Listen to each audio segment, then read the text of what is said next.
All this relates nicely to many concepts that are found in ancient civilization.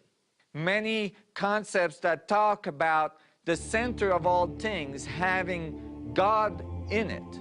The Buddha is at the center of all things. That the kingdom of heaven is within our center. Many tradition talks about us turning our senses inwards and going towards the center of our existence, to link with the whole universe from the center of our experience. We find this said in many different ways from many masters all around the world in ancient traditions. And in these same ancient traditions, we find very interesting buildings. In this case, we find a very important symbol. The symbol is known as the flower of life. What's intriguing about this symbol is that it's not etched or carved into the rock, but it seemed to be laser burned into the atomic structure of the stone with an instrument that is not easily reproducible even with our technology today. When we look at this symbol and we extrapolate it to 3 dimensions, it looks like bubbles all agglomerated together, and it defines the position and the geometry of a 64 tetrahedral grid.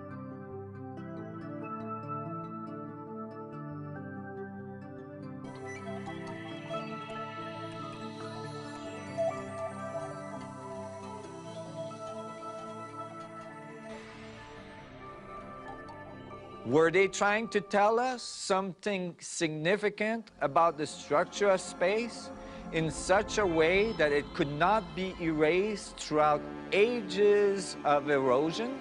Were they trying to tell us something about the technology that was used to move these large rocks along long distances?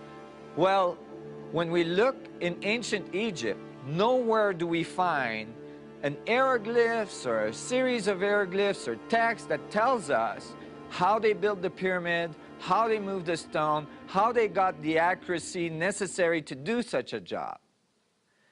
Now, when you look in China, you find as well the Forbidden City. The Forbidden City is guarded by the Fu dogs. The Fu dogs are the analog of the Sphinx in Egypt. They are considered the guardians, the guardian of knowledge. And they guard the knowledge by keeping it under their paw. When we look under the paw of the Fu dog, what do we find? Again, the same fundamental geometry of these intersecting spheres, in this case, in complete 3D structure, that embeds the tetrahedral array of the vacuum.